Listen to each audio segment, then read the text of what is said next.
very happy to be joined here today by Jacqueline Weed from Big Brothers Big Sisters here in Lloydminster. Thank you so much for joining me. Thanks for inviting us. Of course, it's always great to speak with you, especially about Big Brothers Big Sisters. And there's a couple things that we are going to touch on. To start, Big Brothers Big Sisters is accepting bottle donations. So to start, what are you looking for, and when and where can people drop off? So this is something that we do on an ongoing basis. 3 times a week, we go to Starbucks and pick up their milk jugs, cartons, and that kind of stuff. And then combine that with the donations we get from the community of pop bottles, pop cans, empty liquor bottles, milk jugs, whatever. And then we have some volunteers that come in and count and sort those. Some clients from the Bee Fisher join us. We bag them up and then we take them to the bottle depot. So that's kind of a ongoing fundraiser that we do. Yes, and it's always a great reminder for those, especially if you don't want to go down to the bottle depot. Mhm. And it's a great way to also support you guys as well. So that's perfect and very convenient too. Pick Yep. up and drop off. So that's amazing. Now, another way that you're also raising money is you are selling with the weather. It's starting to turn, and there's already frost on vehicles today. And so you will be selling ice melt buckets. Tell me a little bit about that and how people can go about purchasing them. Yeah, so we sell Bear Tracks Ice Melt. It's a 16-kilogram pail. We sell it for $30, and people can phone us or message our Facebook page and arrange pickup. And usually we just get them to drive around to the back door, and we even load it for them. So it's a very painless process. Yes, it sounds very easy, especially because those buckets have a bit of weight to them too. I Yep. definitely wouldn't be able to lift it on my own, so that's perfect. And again, another great way to raise that extra money for things that people will definitely need within the next couple of months. That ice Yep. melt is definitely a priority for the winter here too. And now coming up in a couple of weeks, one of your biggest holiday fundraisers will start November 12th. It's the Light of Lights fundraiser. Tell me a little bit about what that is for those who may not know and how people can get involved. So we started this during COVID. We kind of were trying to figure out what's an easy fundraiser we could do, right? When the restrictions were on and everything. So we had some extra sets of Christmas lights. So we thought, well, could we? Well, let's try it. So we put up Christmas lights in our office. They're actually going to be put up next Friday. And then people can make donations specifically for the Light the Lights campaign. And then depending on the size of their donation, it doesn't matter how much, you might get 1 light bulb, you might get 30 light bulbs.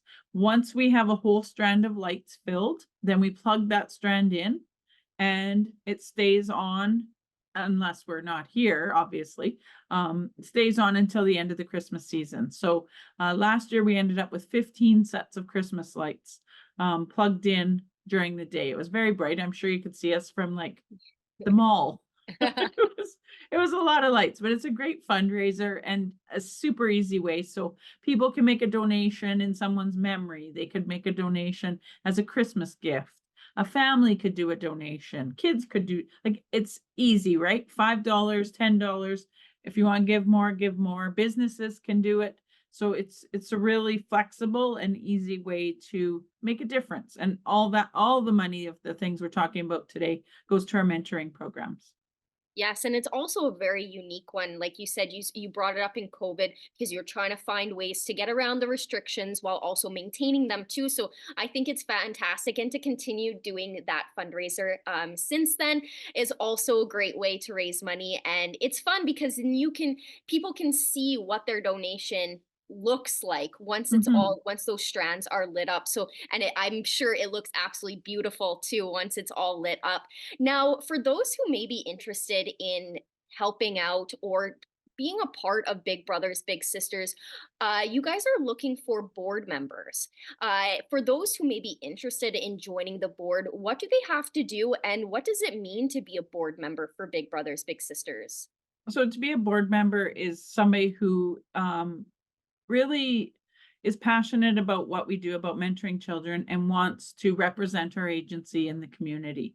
Our board is a governing board, so they make sure that we're doing everything that we need to do within our Big Brothers Big Sisters of Canada guidelines and, financially, and they just kind of oversee the agency. So, they meet usually 10 months out of the year for a couple hours a month and just learn about what's happening in the agency, make any decisions that need to be made.